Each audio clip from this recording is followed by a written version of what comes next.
It's the most talked about show on the web. It's called The Fifth Mascot. It's all about your Cincinnati Reds, and it's happening live right now with P.J. O'Keefe, who beyond all expectations has exceeded the work done here this year on The Fifth Mascot. It's good to see you again. Good to see you too. Trade deadline special today. We're excited. We're locked in. Yeah. We're watching.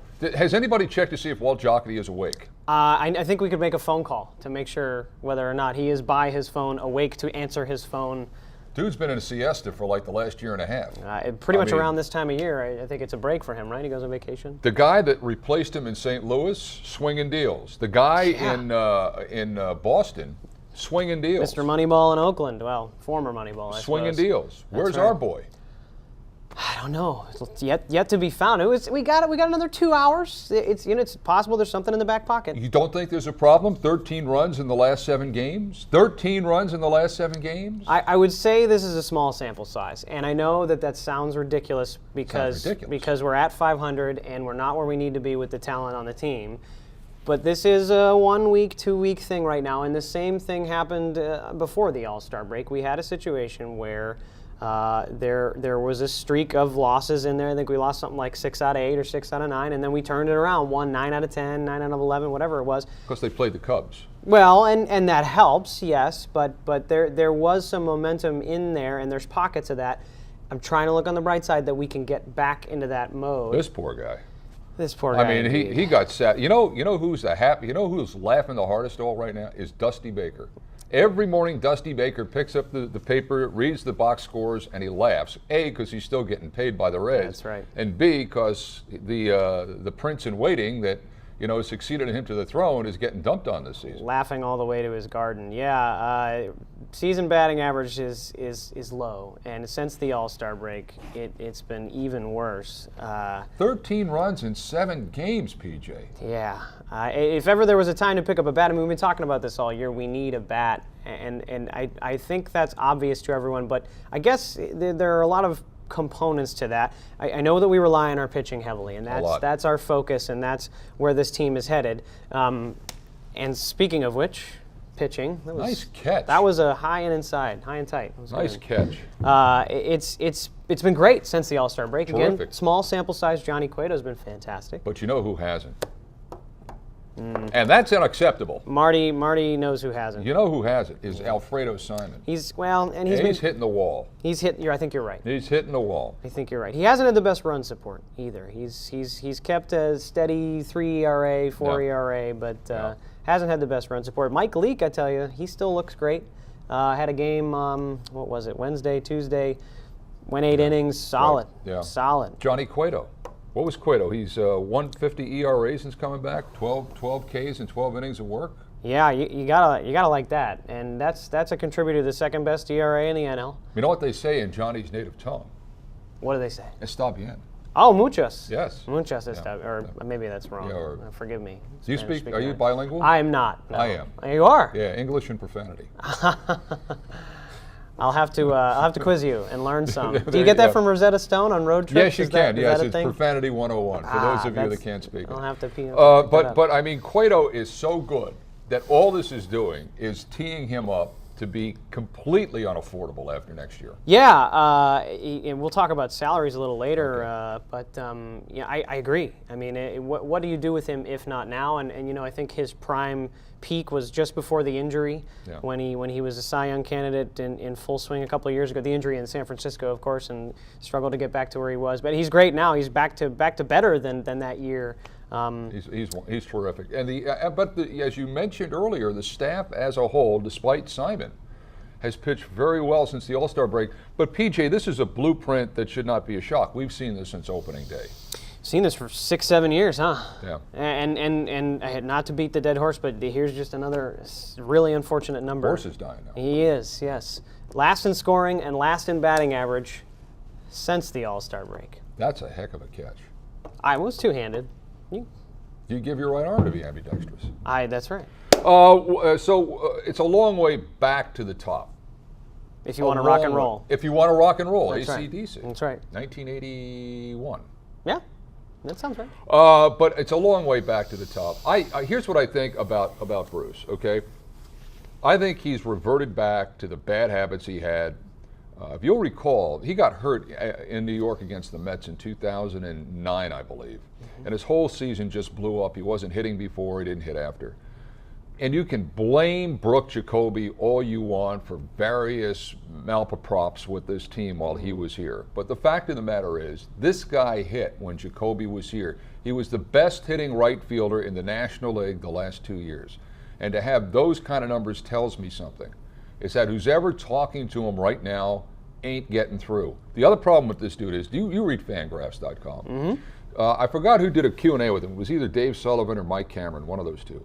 But they quoted Bruce as saying in a Q&A, he doesn't watch video of himself when he hits. Now, how can you, in this day and age, not watch video of your at-bats? I don't know. I don't know. And to give Bruce a little leniency in this regard. It's 92. What leniency can he give him? Well, he comes and goes. That's the type of player he is. He is not a consistent year-round player. Even in his greatest Silver Slugger season of last year, he had a fantastic May. He had an amazing August. But his July was nothing to write home about. His September was practically non-existent heading into the playoffs. That is just how Bruce is. And I think the Reds understand that about him, that he is a high-risk, high-reward player. And that's why he is a piece long-term to build around with better players with the hope of explosiveness. I don't know. And I think Bruce has the ability to bring it back to the level of a 270, 260, 7, 8, 9 home runs a month. It's just how he is. He's cyclical. Well, what you're saying is that his upside will be somebody like Bautista, somebody like Jose Bautista, who's never going to hit for average, but he can hit for power, and he should in the ballpark he plays. I was going to say his home stats should speak for themselves. So, with building around guys like Bruce, and just to backtrack for a second. I'm trying to look on the bright side. I know, because you're an optimist. I am. The game since the All-Star break, there's only been 1 or 2 blowouts. And I think that's something to at least look at and say. But that's pitching. Yes, and that's what I'm saying can keep you in a game from a stat perspective. So if we're looking to what are we looking for? Are we looking to unload and start over? Who wants these guys? Or Nobody wants these players. Nobody wants Ramon Santiago. Nobody wants Ryan Ludwig. He's been out there for the last week. Nobody wants him. So we look at our assets. There's a pitching market, right? I know. Just today, John Lester of the Red Sox to the West Coast in Oakland. Joe Kelly of the St. Louis Cardinals for John Lackey on the Red Sox. Clearly, there's a pitching market out there. And there he is. He may be sleeping in that photo. They might should have propped him up or something. Yeah, that could be. Yeah, the glasses hide it well. So what can we point to? And Brian Price says we're buyers. Do you believe that? No. I mean, come on. He's got to say that because Castellini's telling him to go out there and say that because Castellini's got 2.5 months worth of tickets to sell. The problem with all this stuff here is the right side of your infield is gone, and it wasn't hitting all that well when it was here. Your right fielder can't hit. Your shortstop can't hit. You haven't had a left fielder of any consequence for the last 6 years. So what are you left with? You're left with a catcher. You're left with a third baseman, and you're left with a center fielder. And great starting pitching. Best starting pitching this team has had in a half a century. But that's what you're left with. So if you go out and say, I'm a buyer, and let's say they want Alex Rios, or they want Jose Bautista, or they were going to trade for any of these guys that got traded today, you got one guy riding in here. You still got, dogs at other positions, and that's the problem with this team. So one guy's not going to help. But if I'm Brian Price, I'm saying the same thing too. And fun fact here about being buyers: to buy, you have to have room in your wallet. Right. And the way that the Reds are playing, you're right. That there is no equal value. You're having a difficult time with me today, because I'm so pessimistic. I can understand it. You are justified. The family name was realism. And I was just, and that's what I'm trying to do here. I hear where you're coming from, and I want to believe, and I want to think they can get back in it, but I just haven't seen anything that would lead me to believe that this team is going anywhere. And I think if you and I talk at 4 p.m. today and nothing's happened, I'll come down to your level. I will. I think I will. I think I will. I can do that. But looking at it now with 2 hours left, I'm hoping and wishing. The 3 best guys behind the plate for the Reds make 3 out of the 4 lowest salaries for the team. So what is it that we're building around? And I understand that Phillips and Votto on the DL, and you can look at those two and say, oh, they're just going to keep getting injured. But what is that saying about who you're paying and who you're setting up to be on the team for a long time and who you're rewarding for their particular role. And why you gave him that money. Because Votto said earlier this year, and Hal McCoy said earlier this week, he said Votto told him he will never be the same player he was in 2010. Duh. That's why you got $250 million. Yeah, and that's very not very well thought out. Here's our editorial cartoon for the week. Love this guy. Yeah, everybody knows the Music Hall and Museum Center issues surrounding their funding, but really the Reds need to look at their funding and start. This is the time. That's what I do. This is the time where you look at Jay Bruce and you say, is he worth being the highest paid player on my team for the next 5 years? No. Is Homer Bailey worth being the second highest paid pitcher on this team? And use those guys to dump some money. You're not going to get necessarily the value in return for someone like Homer Bailey, but I think we are too constructed around pitching and have been that way for far too long, and it's time for a swing the other way on the offensive Here's side. what I believe. You're gonna yell at me and tell me I'm wrong. The guy they got to get rid of, and they have to use that money and that cap space or whatever it is to help them, not cap space, but use that flexibility. Yes. Aroldis Chapman. They control him through 2016. Mm-hmm. Okay, they control him for the next 2.5 years. He's not a starter. They've messed that up 6 ways to Sunday. Sure. So get rid of him. A bad closer on a bad team is going to get you 30 saves. This dude's got 22. So it's like he's wasted money. It's a luxury you can't afford. Get rid of him. Use that money to go out and retool your offense. And along the way, you're going to find a closer, whether it's Broxton short term or some guy named Ralph in their minor league system. You're going to find somebody. And I think you can keep all of your starting pitching next year. And then midseason, if it's blowing up on you again, then you can dump and do what Boston is doing today. But if you get rid of Chapman, I think you might be able to have some flexibility. And I know everybody's going to say he throws 105 miles an hour, the people love him and all that.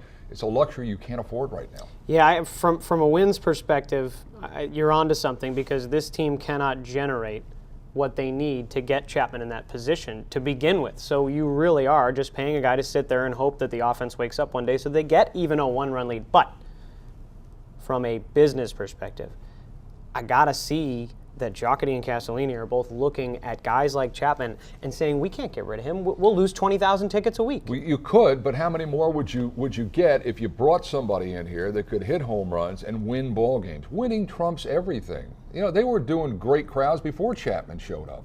And you don't even know when he's going to pitch. When you get into some of these games, he might roll out there at midnight in a 14-inning game where you're tied at 1, right, which almost happened this week. That's true. And speaking of this week, balls are coming. They are. That 15-inning game was just another kick in the butt. Yeah. And Steve Smith, who is the third base coach for the Cincinnati Reds, if we're going to trade somebody, and I realize that he's not involved in trades, he needs to go. He's a disaster. I'm done with this guy. I don't know where he came from, and frankly don't care. There have been 7 to 10 instances this year. You could argue that he made terrible decisions to send players, to hold players. Brian Pena, the most recent example. Yeah. This guy, there's 2 words that come to mind when I see this guy. Dick Pole. I see somebody that is somewhere that he shouldn't be, and that place is Cincinnati. And honestly, I don't know whether he's overmatched or he's miscast or what it is, but it was a startling stat, PJ. At the end of May, they had 10 base runners thrown out at home plate. Yeah. Now, some of that's not him. Some of that is bad luck. Some of that is great defense. But the fact of the matter is there have been more misplays. He's cost them at least 5 games that I know of. And you throw those in the win column, and all of a sudden, we're not talking about if the Reds should be buying today. It's who they're getting.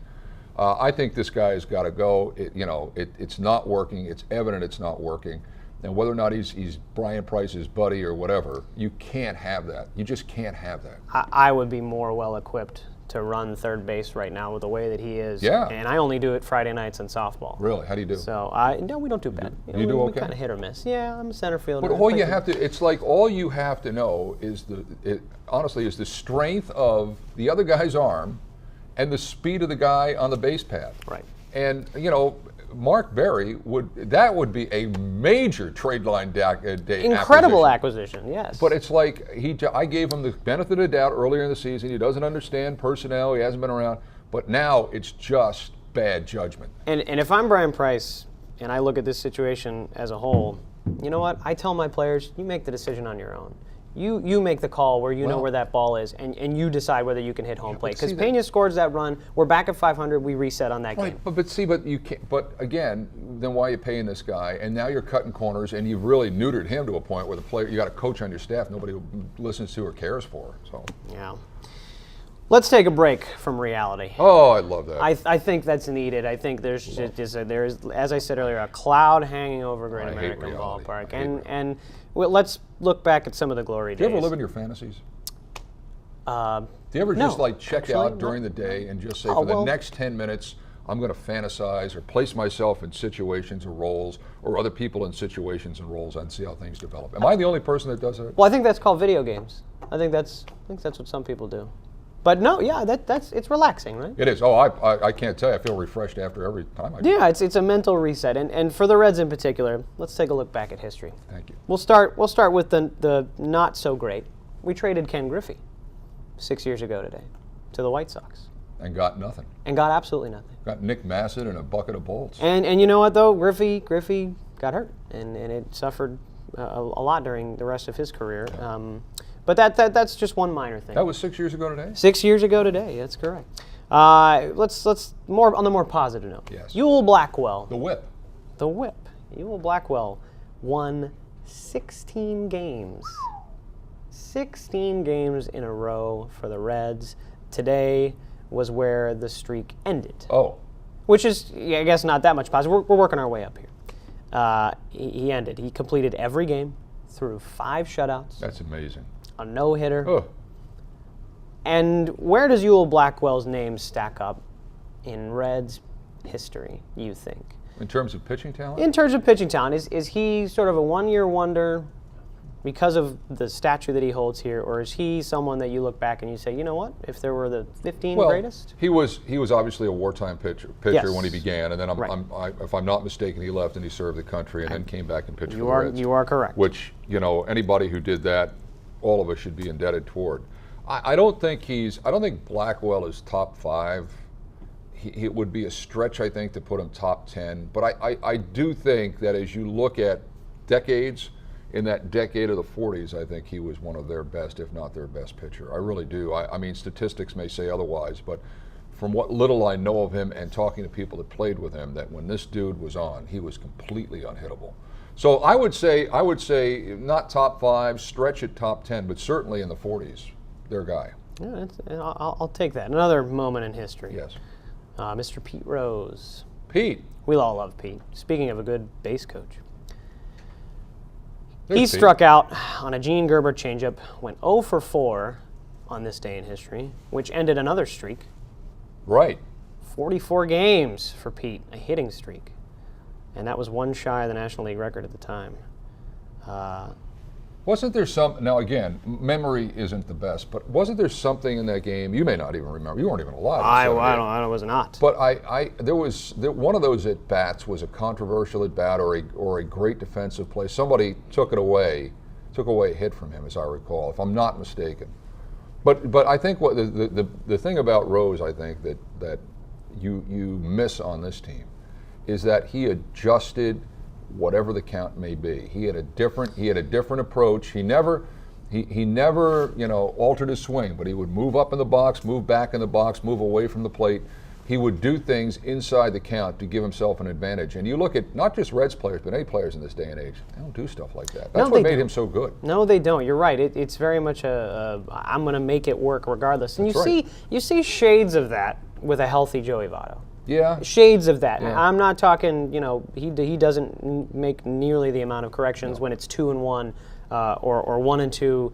Well, when it's 1, you typically see it when it's 2 strikes. That's when Joey will make his adjustments and find a way to hit. Sometimes you see it throughout the game. He might move up a little bit against a slower pitcher. But yes, nowhere near the level that Pete did, which is really an underrated thing that doesn't show up in the stat books. And he never, like Rose, he doesn't concede a pitch. I mean, people gripe about him taking pitches, but he won't concede a pitch. Rose never conceded a pitch, and that's why, his OBP and the fact that he hit so well, just because he got in the pitcher's head, which is a little bit what Votto did when he was healthy. He would get inside the pitcher's head and actually create opportunity.